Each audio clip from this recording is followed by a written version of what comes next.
Welcome if first time joining. If you return, thank you for coming back. We got a lot of legal content to cover today, so yeah, we're gonna jump right on into it. So this legal term, ab initio, it's a Latin term. It's a lot of Latin in the justice system and like legal terminology, and it's sometimes really confusing. So I stumbled across this doing your due diligence. Like I said, it's extremely important to do your due diligence, do your research. Just don't take your attorney's word for it. Go back behind them and do the research on it. And this mainly comes from a case of Potter versus Swindell on the side of state of Georgia. It made it all the way to the Supreme Court, and it was an old case, so it set precedents from years ago, 1886, long time ago. And what this stems from is bringing a defendant or somebody who's been accused of a crime before a magistrate judge within 48 hours after arrest without a warrant. And when it's done, when you do so, they're supposed to arraign you, possibly give you a committal hearing, but definitely have to arraign you and, give you a bond or give you an attorney and stuff like that and follow the rest of the steps. But the importance of this particular case and this particular step, which is the very beginning stages, pre-trial stages, is if you're not brought before a judge within those 48 hours, the whole case is gone. They messed up. And whether you're guilty or not at this point, it's a constitutional violation of due process. So without further ado, we're going to jump off into it, and we're going to break it down, and I'll explain a little bit better as we go. All right, thank you.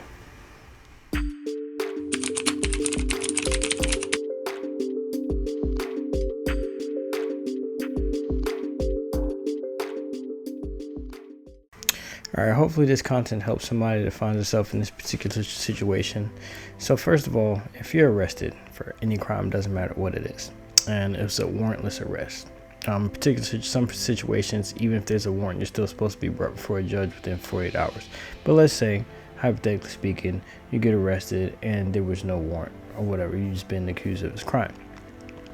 They have 48 hours to bring you before a magistrate judge to issue you a bond, explain to you your rights, and appoint you an attorney. If you want one, if you can afford one, they'll give one. If you can't afford one, they'll give one to you and all that good stuff, right? So, in this particular situation, that never happened. As a matter of fact, it went well over the time. So this Potter versus Swindell case, if I stumbled across doing some more research, this man, he was accused of being an escaped convict, which he wasn't. He was just traveling, and they just ran up on him and was like, hey, you match the description of somebody that looks like they broke out of a prison. He's like, nah, dude, I'm gonna wait. So they pretty much arrested him and transported him from jail to county to county. He was just traveling, just moving him around, you know what I'm saying? And yeah, they never brought him before a judge.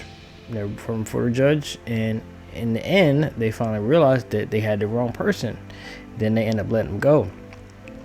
He pursued, sent the case all the way to the Supreme Court. They found that they was completely wrong in what they did, and that case set precedents from 1886 until now. So that case stands. It's the Supreme Court of Georgia.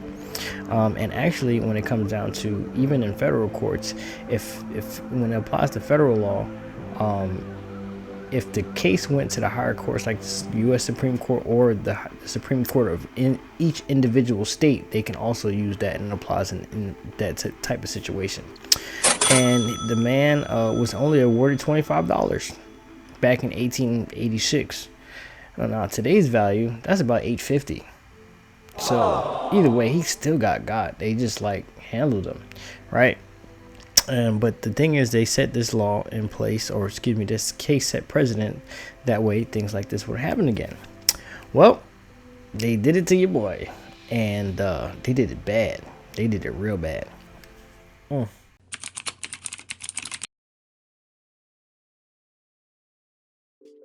I would suggest for you to do your research and due diligence and figure out what best suits your particular situation. So this is for the state of Georgia. This is the specific code right here, and it says, in every case of arrest without a warrant, the person arresting shall without delay convey the offender before the most convenient judicial officer authorized to receive an affidavit and issue a warrant as provided for the code section 17-4-40.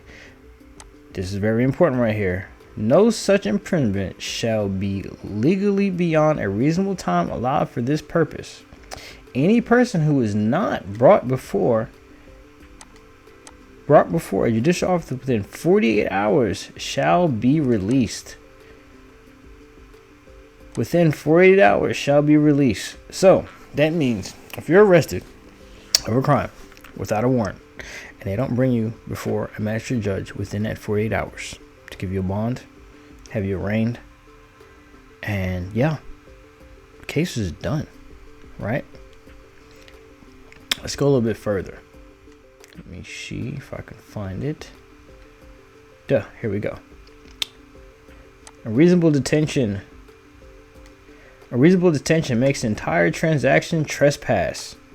Imprisonment or detention beyond a reasonable time not only renders the imprisonment or detention illegal, right? Very important. But makes the entire transaction, including the arrest, a trespass ab initio. And that's the case right there, right? And then there's other cases that apply to that. That's a little bit more that's newer cases, but pretty much the same principle applies. So that means if you are held within that 48-hour time frame, you're not brought before a judge, ab initio. Okay, this applies for the same particular situation, but this is for arrested with a warrant, and they have 72 hours to bring you before a magistrate judge.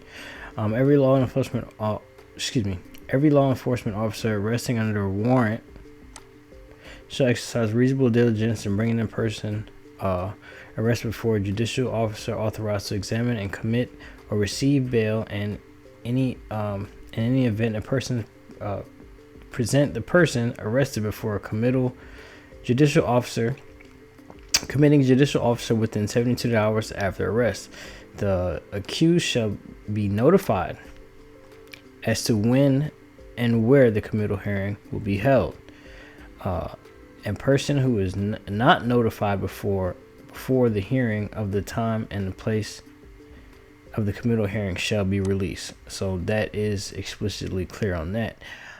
The county of whichever county you were arrested in has the responsibility of actually bringing you to court. So let's say you get arrested by a city cop, right? Which most of the time this is what happens. You don't get arrested by the sheriff unless they're issuing a warrant.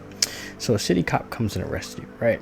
You're committing a crime, being accused of a crime, whatever, and bring you to jail.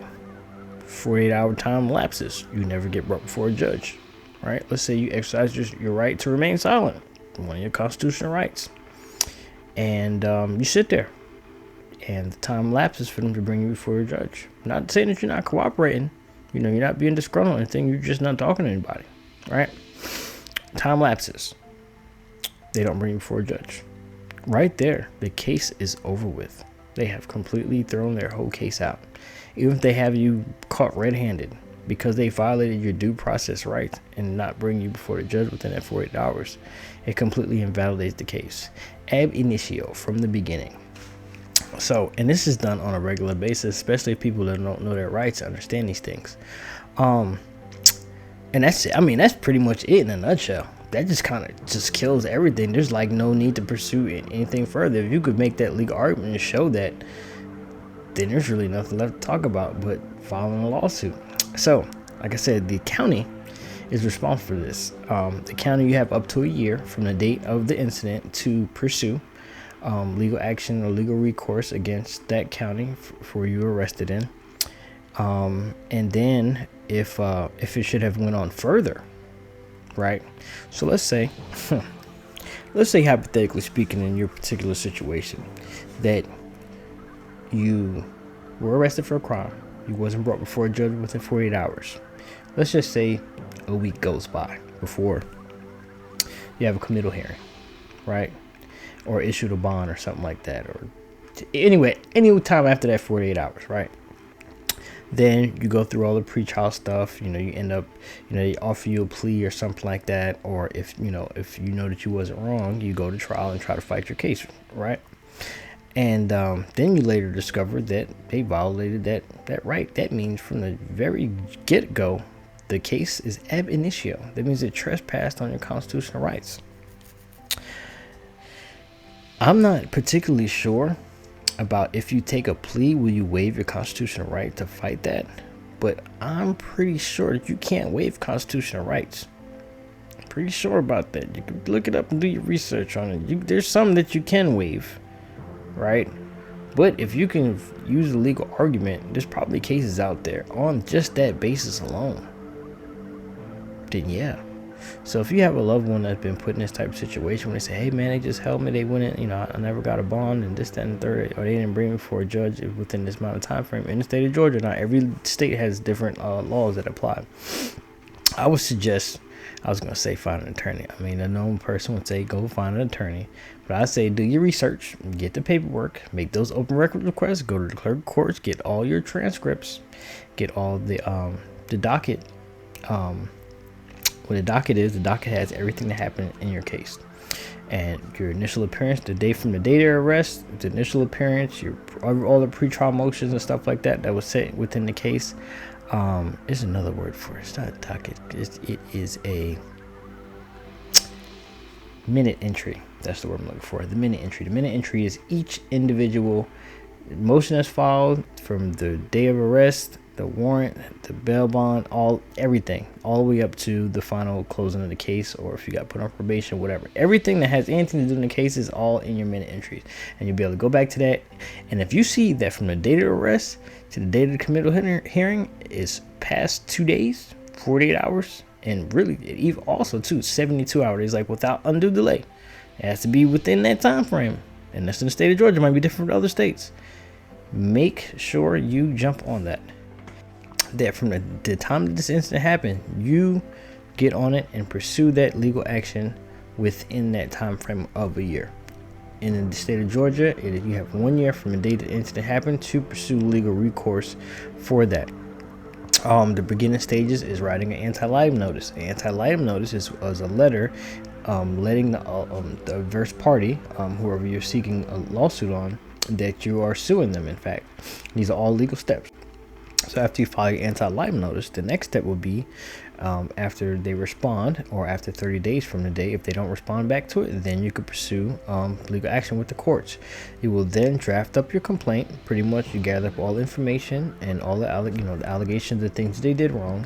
You draft it up in your complaint. There's plenty of examples online and stuff like that you can find. Look at other complaints. My suggestion is look at other complaints and see how it was drafted up by attorneys, and file your own. They have a filing fee. Once you do so, and it is filed, then you'll be they'll give you a summons. You can either get the sheriff's department to deliver it. They have other people that actually and companies that actually serve the individuals, or you can do it yourself and you can send it via first class mail.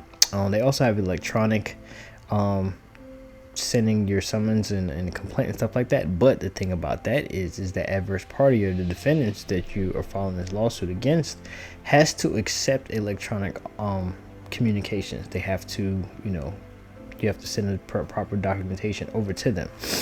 Now, with that, once you do that, then they have 30 days to respond to this complaint and summons. And if they do not respond within that 30 days, then my friend, you could file for judgment, summary judgment. Pretty much that'll be them having to come to justice, pay you whatever that you requested in your complaint.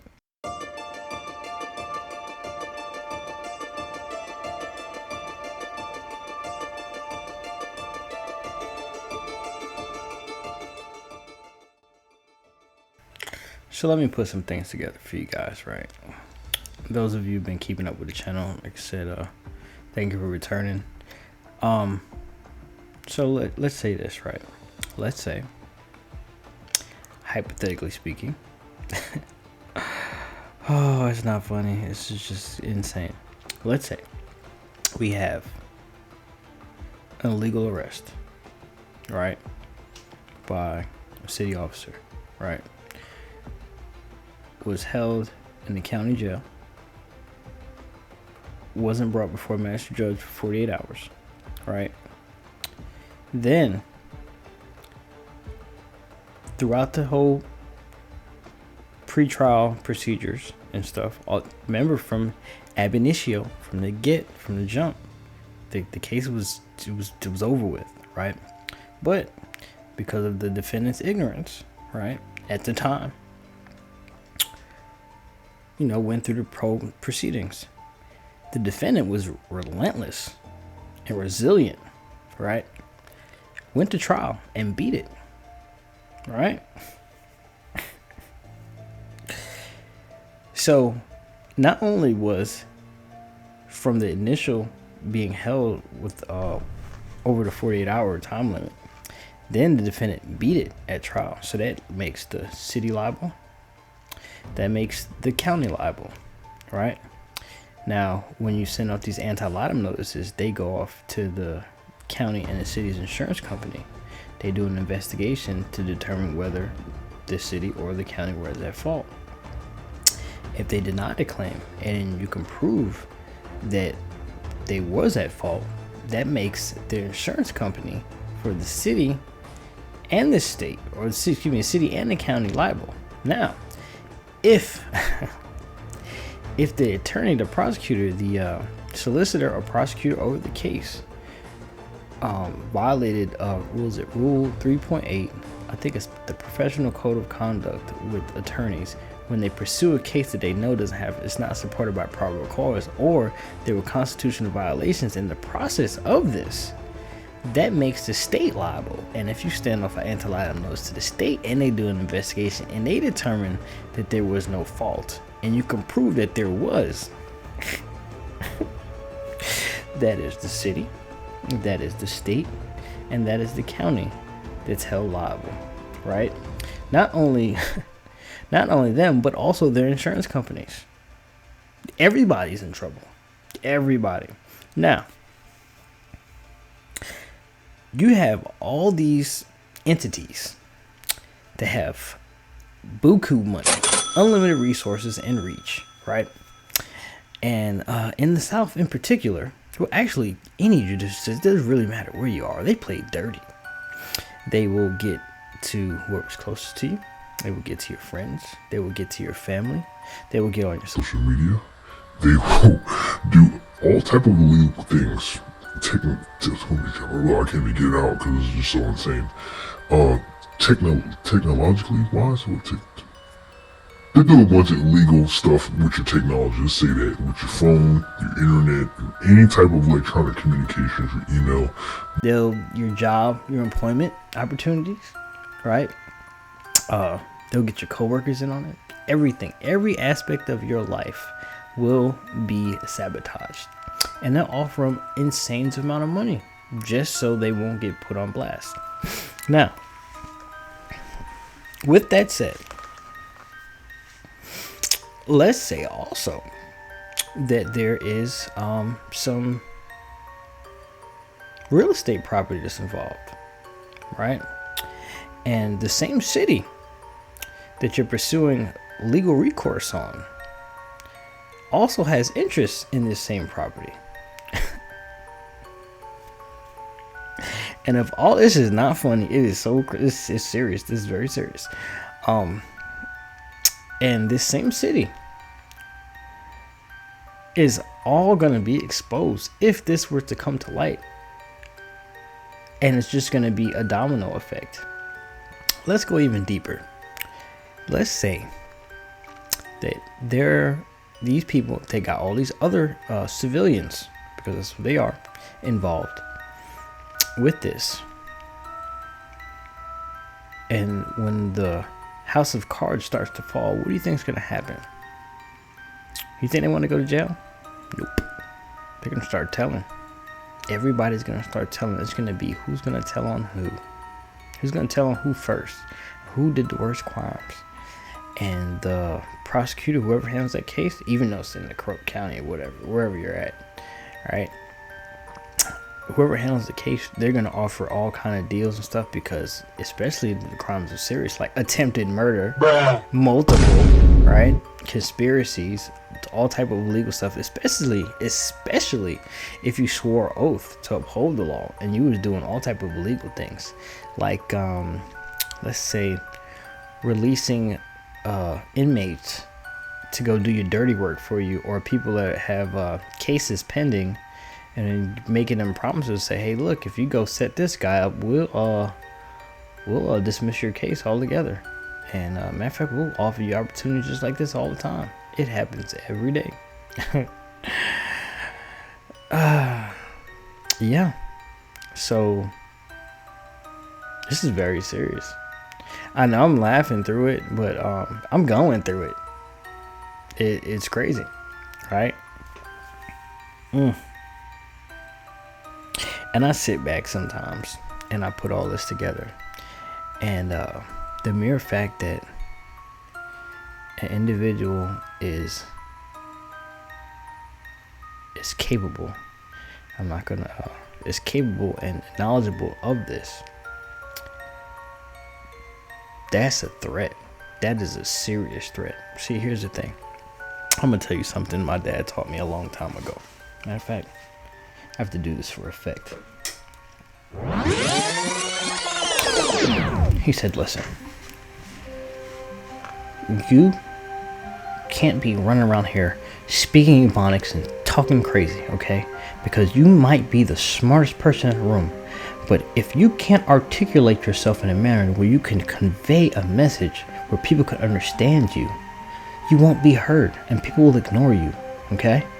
So if you want to get a point across, you have to be knowledgeable in it, and you have to articulate yourself in a manner. You have to speak proper English and articulate yourself so that your message and your words can be heard clearly. Do you understand me? And with that said, I can handle myself very good in the courtroom, and I've done it before. I can get hood and all that stuff like that, but that doesn't fly for job opportunities, for life opportunities, especially in the courtroom. And at the end of the day, it's convincing the jury beyond a reasonable doubt of your innocence, or to plead your case if you're a plaintiff, to show the jury that you know why you should be awarded the damages in this particular situation. I probably shouldn't even say this, right? Because you have to really gotta really stand on business with this. One of the advantages, and this is what the justice system doesn't want you to know, and the attorneys don't want you to know, and they're terrified of this because they've seen me in action in the courtroom. You have to be able to think quick on your feet. You have to be able to change your strategies at will, because there might be some surprises in that courtroom that you're not accustomed to, because this is something you didn't go to law school for, and you know, you're just a regular citizen. You got to remember, these attorneys, they have mock trials. They plan all this stuff out, and they have a lot of practice, and they went to debate clubs and debate teams and things of that nature. So you have to take all this into account when you're, you know, stating your claim or stating your case. But this is the one advantage. Let me get back to that. I got off track. The one advantage of representing yourself, whether it be in a civil situation or in a criminal situation, is that you don't have to take the stand. I mean, it's impossible, because you can't cross-examine yourself. Yeah. Finish him. So, all the questions will be directed at the defendants. That's it. So, and if you're in a criminal situation, you know, if you have a criminal past, you know, they can't bring that up. I'll put you on a stand to bring. That's the one thing they always do. They bring up your criminal history, and then you have to just sit there and just take it, and you just sit there. You don't say a word through the whole proceeding, so the jury won't even see your character, see what type of person you are, because you don't say a word through the whole proceedings. And there have been many times where I've spoken up for myself in big boy situations. That's one thing. let me explain something else to you.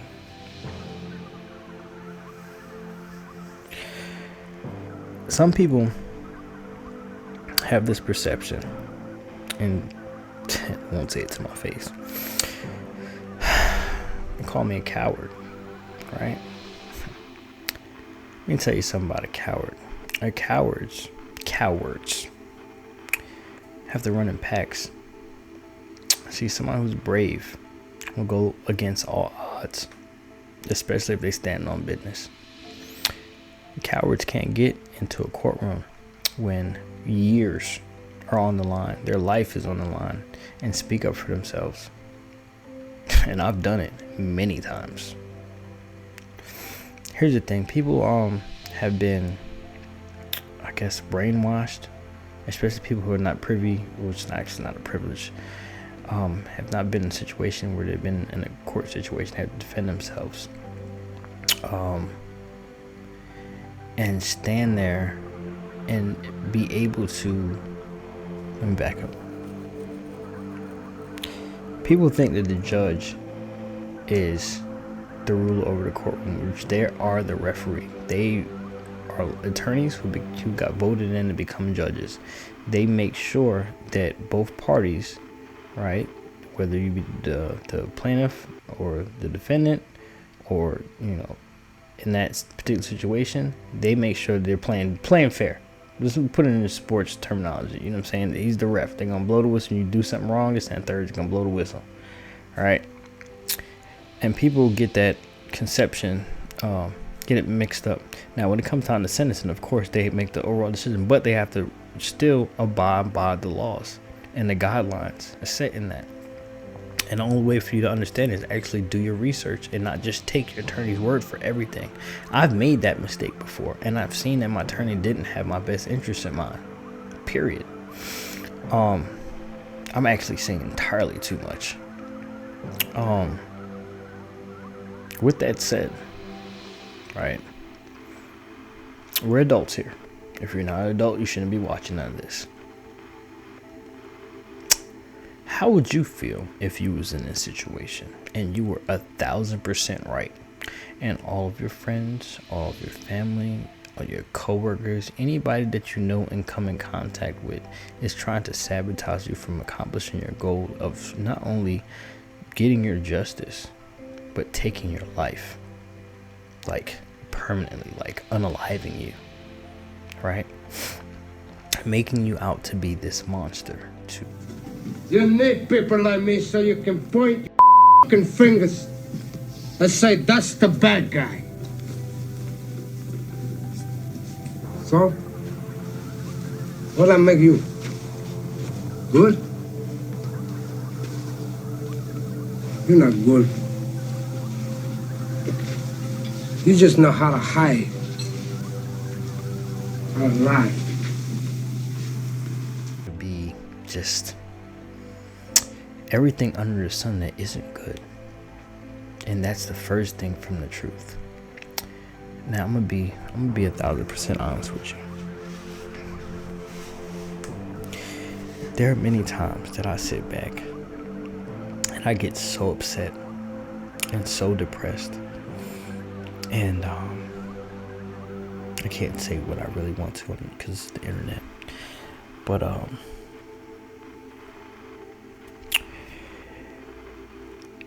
the one thing that keeps me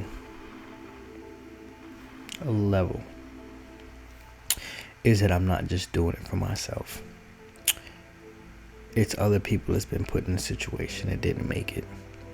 When I read these cases and I see, you know, the things that some of the people went through, and they went this far and they made it to the Supreme Court because they fought, they stood on business.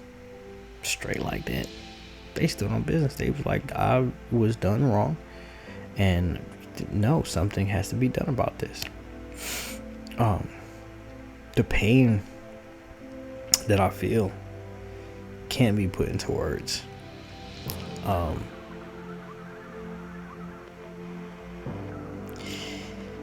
It's not easy at all, but I'm trying to show you through their own rules. These are their rules and their laws. I didn't make them up. I'm just playing by them. And they play dirty, dirty game. This thing is bigger than Nino Brown. This is big business. And also, let me add this.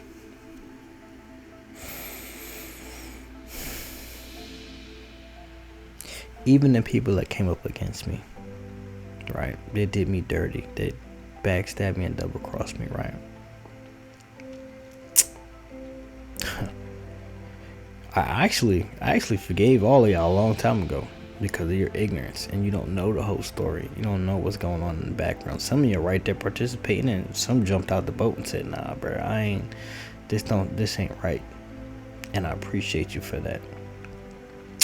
And these corrupt individuals are keeping those people far, far away from me because they're like, man, if this person gets out, they're gonna put it out there. And a lot of y'all are scared. You know, who do you tell? You can't tell. Look who you working with. You can't even. Who you gonna go to? Who you gonna tell on? You can't even tell on them, right? Only people you can tell on is the people. Put it out there. But a lot of y'all are cowards. You can't do it. You know. But it's not too late for you. This is the thing. When it comes down to it, just do the right thing. Do the right thing. Show them folks what they did, what they promised you. That's the truth, right? And actually, in all actuality, I need every last one of you. I need every last one of you, even especially ones that I haven't seen that's been cut, because I need you to be able to get on that stand and point the finger. I said entirely too much. Well, with that said, I hope you guys took something from this. It's boy,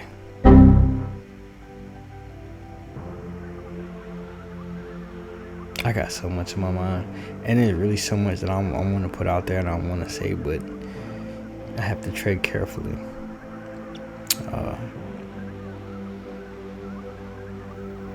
Use your discernment.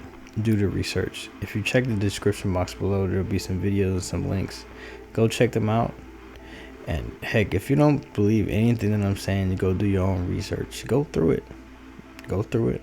Go click on this content in this channel, and you're gonna see, you know, things are just gonna start like really falling into place.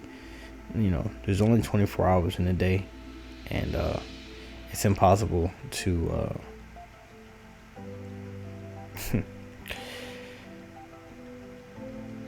what's the word I'm looking for? There's a time and place for everything. There's a time and place for everything. Well, with that said, thank you for watching to the end. Share, like, subscribe, and all that yada yada yada. And hopefully I catch you on the next one. That ceiling that you'll never